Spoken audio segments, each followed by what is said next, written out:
you'll get people that enjoy the hell out of certain songs the way we do and then hate other songs. And you can't even really pick the songs for them because they're split up into multiple tracks. Not only that, they're in Spanish. So it's even harder to do that. It's just the most inaccessible fucking thing.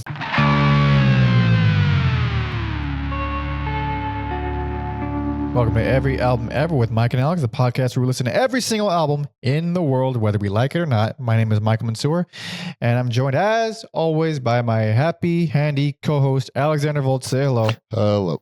This is a podcast where we listen to as many albums as we can. Sometimes we do a whole bunch. Sometimes we cover an entire artist, and then they keep putting out albums. And then this is one of those cases, because today we are discussing the latest album by the Mars Volta entitled Lucro Sucio Los Ojos de Vaco.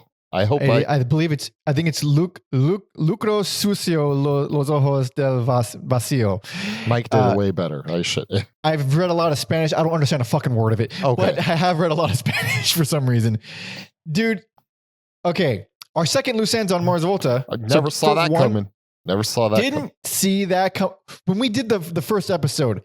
Who would have thought we'd be doing two of them? Not me. When we did the first one, we couldn't even imagine a one. We couldn't even imagine a one. Yeah. Our Mars Volta episode was episode 76. It was so long ago. It was like during COVID days. It was like when we were doing Skype because we had to. Well, we still have to, but yeah, because it was shittier Skype days, worse at Skype than it is now. And then they put out the reunion album, and we didn't love it. That was a while back. Yeah, this reunion era is weird. I like this one better than the reunion album, though. I agree. This is better than the reunion album. I would say it's still among the weaker Volta albums. But there's something I like about it, and I can't. It's interesting. There's no other Volta album that sounds like it. That's for sure. No, there isn't. On the self-titled album review, I had I was pretty drunk on seeing them live twice, and the energy they had. I mean, they were mostly playing shit from Deloused, and that's fun. Yeah, that's real fun. I didn't expect them to do an album that sounds like Deloused, but I was kind of hoping with their new drummer Philo that, I don't know, she has this energy I feel like she injected in the band live, and I was kind of hoping that if they were to record an album with her, they would be able to capture that energy. And this is not she's on the album. She's barely on the album. Yeah, I hate that I saw that Apple Music called it ethereal jazz, because that's apt, but I also like to think I would have got there on my own, but I dirtied the waters by seeing that. It is indeed ethereal jazz. You can just go ahead and watch the Apple or read the Apple review and stop watching this video. I mean, really, the thing is, I would say more than that. It is for a band that has dabbled in the psychedelic. This is their most psychedelic album. You think so? I think that it's always in their vocabulary, but yeah, this is more like Sun Ra, or not as noisy, but I'm not. I know Sun Ra, but I haven't done a deep dive. I've only seen the movie about him, which is man, yeah. I still need to do that. Yeah, excellent. But when I say psychedelic, before, I mean, because I have mixed feelings about Volta. I don't have a very popular opinion about them. I'm not really. I like them. I appreciate them. I think they're a great band, but they're just not really my thing. They're dicking around. Their version of psychedelia, it usually felt very instrument. That's probably a weird way to put it. Very instrument focused, very instrument geared, driven. This is like production driven psychedelia. There's so much this honestly, the production on here is very good. Yes. I would hope Omar would be good at producing, considering he's been doing it for most of his life now. But yeah, I think like diving into this album and listening to it multiple times, it's this not a guitar driven band anymore, which No, it's so far from that. yeah. So I think I do miss parts of that, and this is like flawed, but there's still a lot for me to sink my teeth into. It's just like sometimes it feels like, oh, we're like so close, and it doesn't feel as like fleshed out as it could. It almost feels like we have like the Rush versions of certain songs, but I think because this is so different from anything they've ever done, that it's like enough for me to be like, this is very cool to me. It is still very cool. There's a lot of great songs on here. Like there's like legitimately great songs in it. My main issue is that there are like a good number of really good songs. The songs that aren't good, I would say, are horrible. They're like really cringy and bad. Like that's not that they're just not great. It's just like they're actively like, what the fuck? I think there's 2 or 3 songs that I'm just okay with. And then on multiple listens, I was surprised, like the songs that I really like they have these like groovy elements. There's also this layer of like dark cyberpunk synth to it. On our Discord, someone was like, I'm surprised they did 18 songs in 1 hour, but the trick is, yeah. and I don't know why they're not under one song title, is that some of these are one song spread out over multiple tracks. Most of them are. Yeah. That's the first thing that I realized by track 3. I was, oh, this is one song. Yes. For example, the first song is spread out over 4 tracks. 4 tracks. Yeah. And here's the thing. It's in a less obnoxious way than the Melvins did on the Maggot, where it was literally just Judy part 1 and part 2, and it's just cut down the middle like haphazardly for no reason, split into 2. It's not that stupid. It's not done that clumsily, but it is more confusing because, for one, at least on the Maggot, you could see that it's okay. Part 1 and part 2. These are one song. For example, the first 4 tracks are called Fin or Fun or whatever. Reina Tormenta, Enlazan, Las Tinieblas, Tinieblas, and then Mictlan. Yes. All those are one song, even though they have wildly different names, but I would say wildly different quality of song. They're not all great. I would argue Michana is Mictlan or whatever. That's actually 2 half songs. It's like the end of whatever you want to call the first song and the beginning of the Iron Rose. That's actually makes more sense, because these songs, I mean, to say they bleed into each other is, they are all one thing. Like most of this album, there's only like a couple breaks in between tracks on this whole album. Yeah, so I guess the first song starting on Finn, at this point I wasn't really sure what we were getting on this album, because they do have openers like this where it's like very mellow and then they kick up the intensity or something, but then like when the Reina Tormenta part comes on, it's very like synth heavy. I think the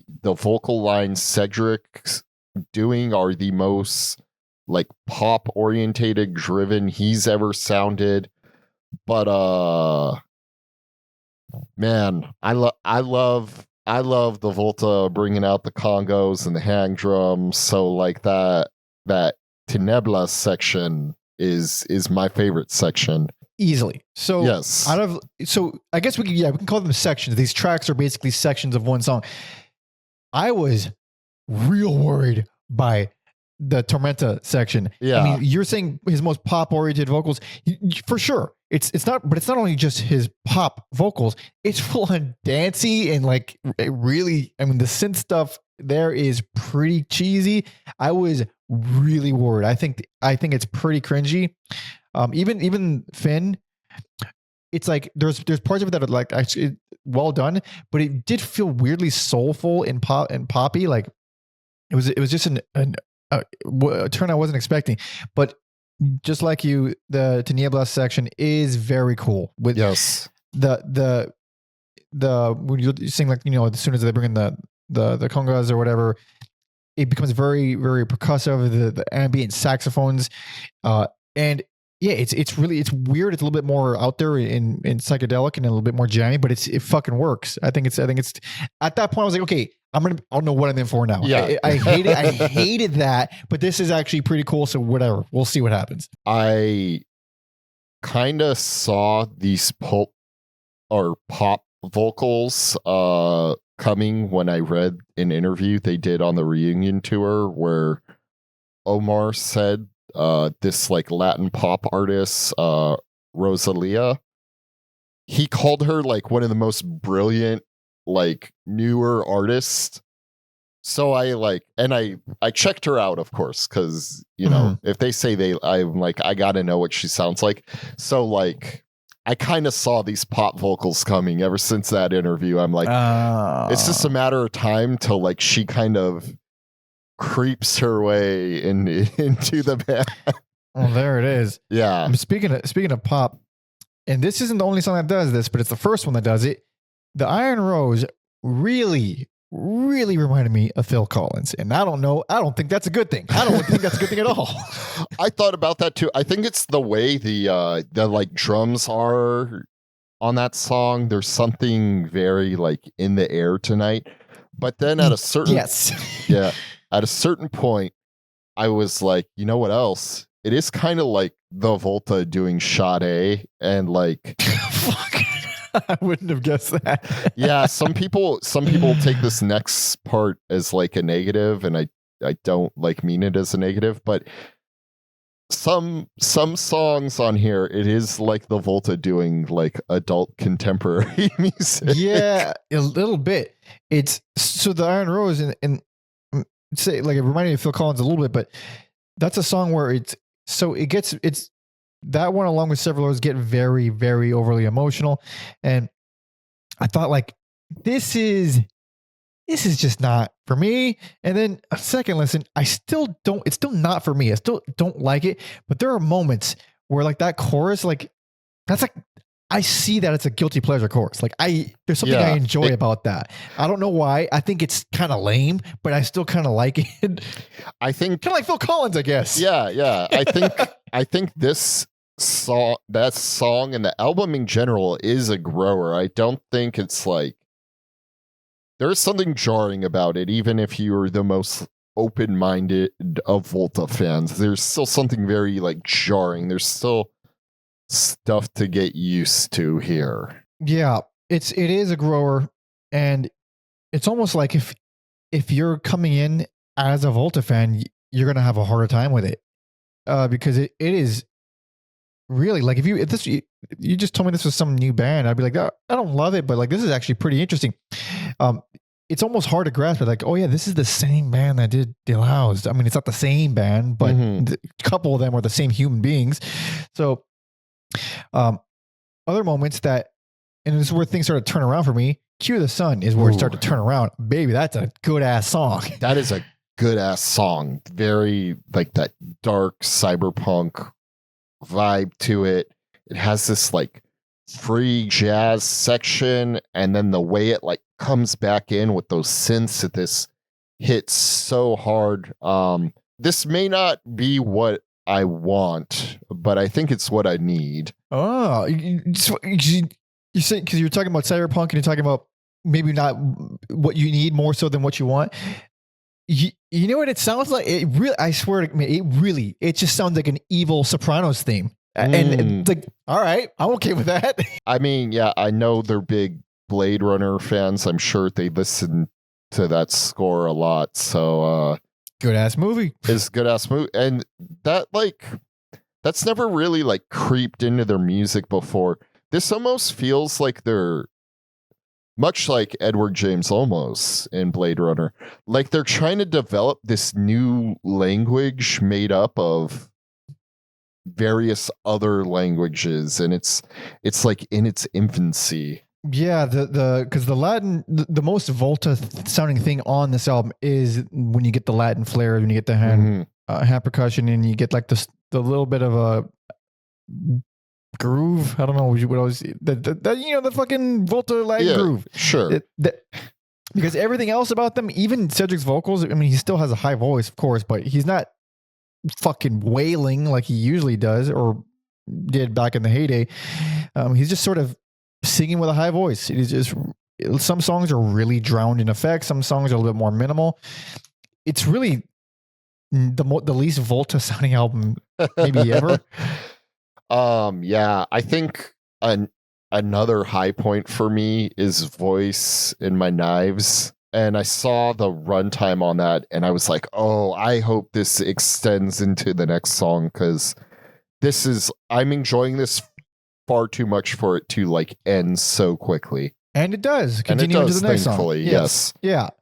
Cue the Sun and the following track are one. Voice of My Knives and the following track are one. And then Selahe. Oh yes. I can't fucking say it. That one, the most psychedelic vocals in the album, I would say. Yeah, I think that also has to do for fans of the weird French animated movie Fantastic Planet, or like Mad Lib fans, because he samples that score a lot.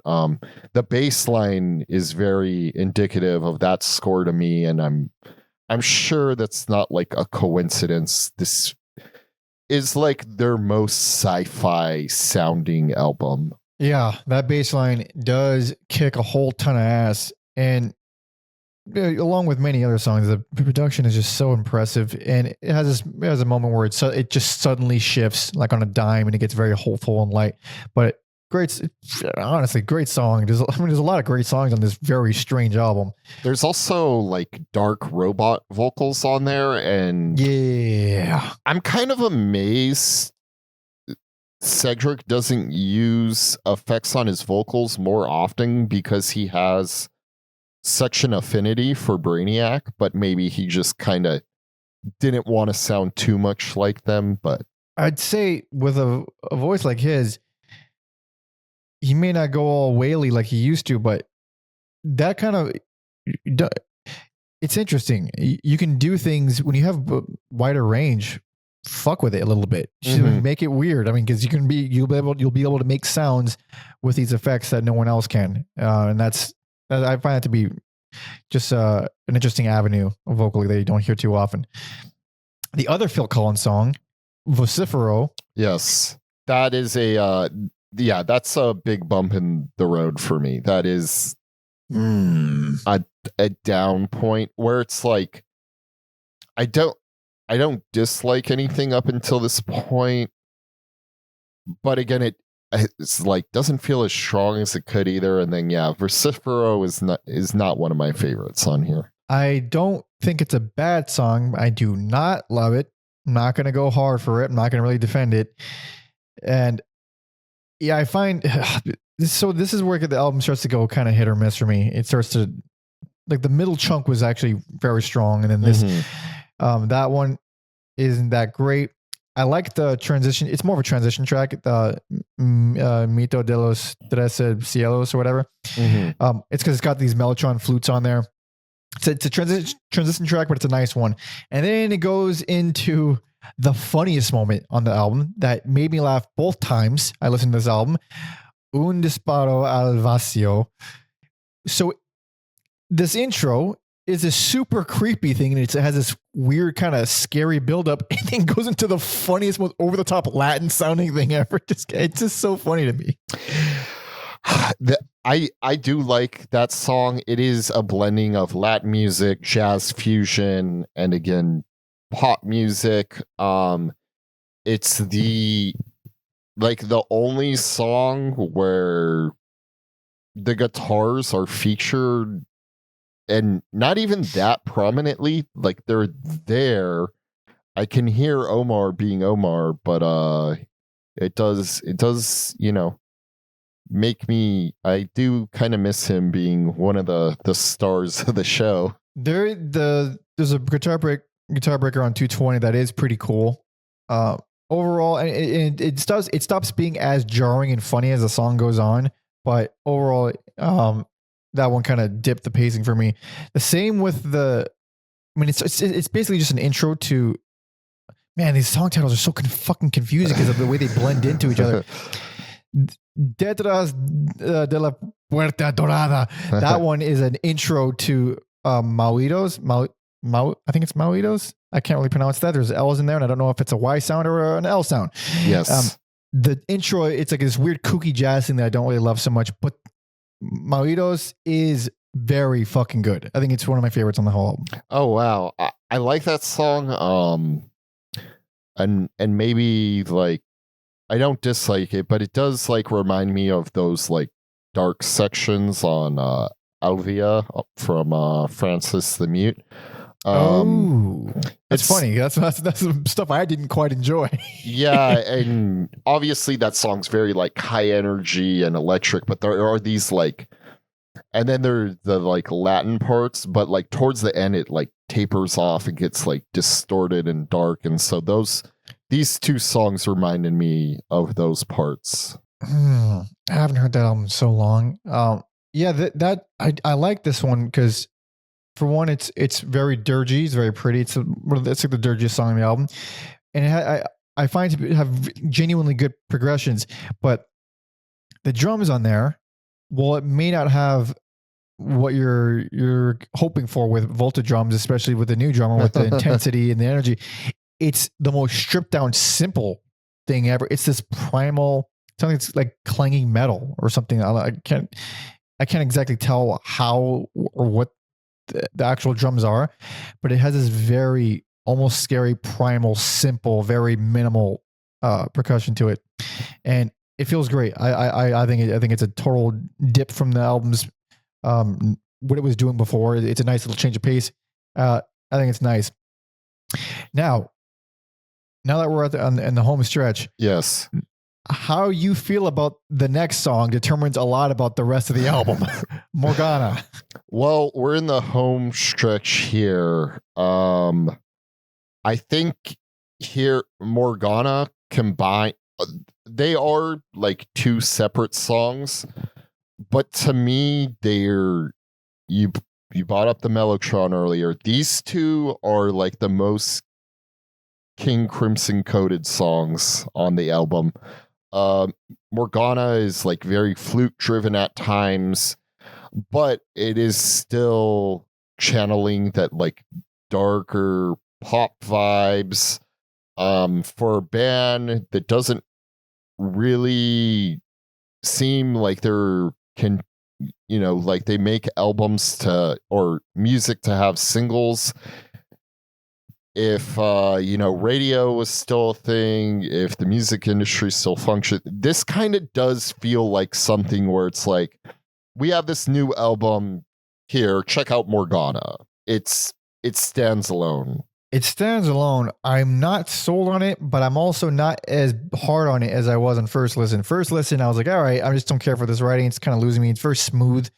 It's about as spacey as everything else here. Second listen, I kind of appreciated it a lot more. The pianos, I think, are the very dramatic pianos, but they work.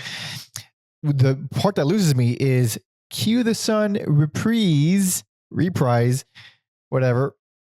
And it's not Cue the Sun. It's just more Morgana. Yes. Which is baffling. It's longer than Cue the Sun, the original, and it features none of it. It's just more Morgana. That is it feels like the most like pure jazz thing on the album to me. Again, like invoking that like early era King Crimson, which is crazy, much like, how I said they like these like sci-fi things, but they never like really creep into the band. I think like King Crimson was kind of something you could point to as a comparison to the Volta, and even though they didn't really sound like them, but these like these sounds and textures on this album are like very indicative of King Crimson, where maybe before it's like, hey, do you like the wackiness of 21st Century Schizoid Man and Red? Well, what if there was like this Latin punk rock twist on it? That's the Volta. Ah, interesting. I didn't get as much Crimson vibes from those songs. They felt so smooth to me. Well, I'm thinking more Morgana. Yeah. I'm actually treating the Cue the Sun reprise as like Morgana Part 2 more so than its own thing. But there, yeah, you're right. It does it is its own kind of spacey, jazzy thing. I think, and maybe I'm wrong, I think you could get like a little caught up in the like pop presentation of the first part of Morgana, and then that's just kind of staying with you as they do this more jazzy stuff in the Cue the Sun reprise part. Yeah, because it does open with the same section, but then it kind of drifts off and turns into the other thing. And then the title track is the only song that's not split up into. It's just there it is. It's amazing. A whole 5-minute song on this album full of half songs connected to other half songs. Yeah, that one, it doesn't. I don't know. It doesn't stay with me. That's like the other miss for me. I don't. Oh, really? Yeah. I don't like hate it, but it doesn't stay with me the way like where was that like good section like Voice in My Knives? Yeah, the whole middle chunk. Yeah. So I like it. I actually I think it's a good closer. It reminds me of a very, very Latin Nine Inch Nails. Okay, yeah. And yeah, that's again, taking these jazz fusion, traditional jazz, Latin and synth stuff and created this weird like I find it enjoyable, but it's like weird and flawed, and yeah, it's probably won't win a lot of people over, but I don't know, like I don't know what that last album was. It was just kind of like we're back, and it's kind of better off not. That's what that album was. I think it's probably the worst album, honestly. I mean, it's between that or Nocturna. I think we discussed that. I think I don't remember exactly, but I'm pretty sure I would give that one worst over Nocturnicate. Yeah, I don't remember where I would land, but I would definitely rate this one above those two, which I think is yeah. Actually, it's probably better than Nocturnicate. Also, yeah, it's not one of their best, but it's definitely not the worst. Not even close. No, definitely not. No. Also, like I think I've said it before. I've talked about it in the Discord. I hate that like Andre 3000 flute jazz album. I don't, just because he's doing something different, that doesn't make it good. To me, it sounds like spa music, like a massage part, like music you hear there.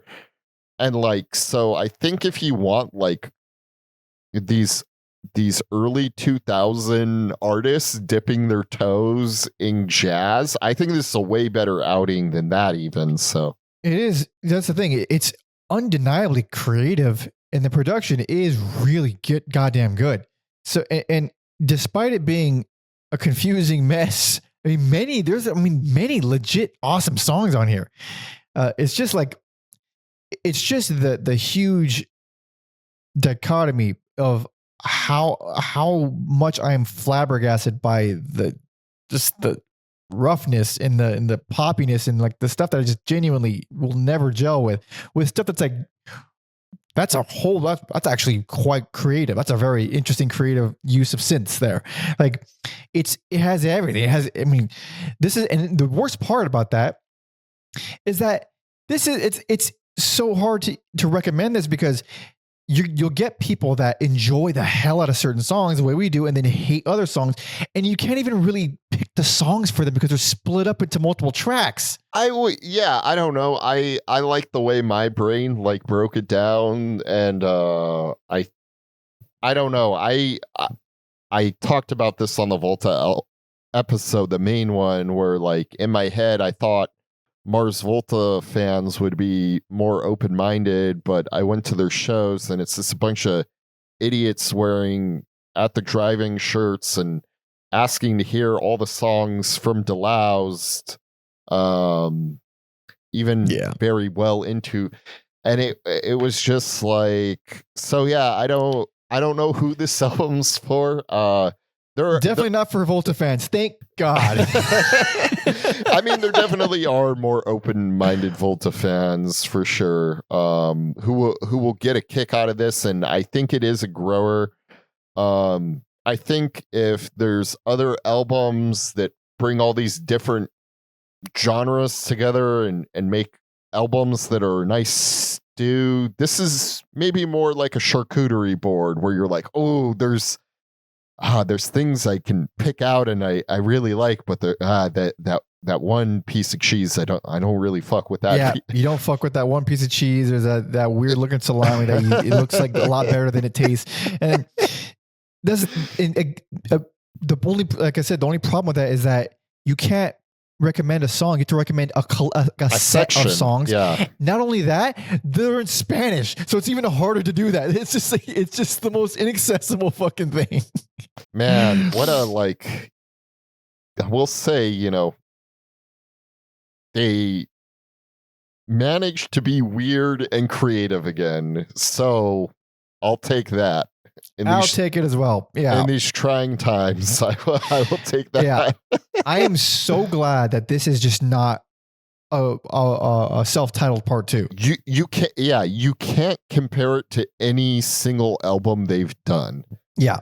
It's, God bless them for that. I mean, it's so strange. It can be hard to do that when you're older. And I talked about it on the McCluskey thing, how, you know, they were considered this groundbreaking, innovative band, and like, how do you like capture lightning in a bottle again after you've like broken up? And even though him and Omar are like, they're together forever, they're never like they were always in contact. They did fucking Anti-Mask after they broke up, which was always weird to me. Like, what?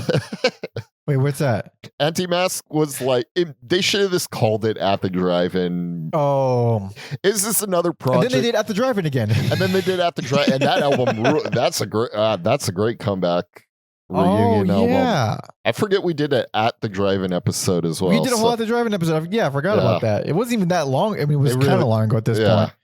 But yeah, check it out if you want. I mean, it is really interesting, and it is not going to be for everybody, and there's going to be songs you probably don't like on there, but I mean, it's genuinely good stuff on there, like up there with as good as any of their other best stuff. I would say also, if you aren't completely turned off by it, give it a few more listens. Try like actively listen to it. Don't like put it on in the background unless like, you know what you're getting into, because I think listeners will be rewarded on multiple listens. And the production is genuinely engaging. It is fascinating. It is a lot of, maybe we're a little bit desensitized to crazy production because we've heard so much of it, but it is very well done. Absolutely. So check it out if you wish. Check out our initial episode on Volta's full discography, as well as our first loose ends on their self-titled reunion if you want.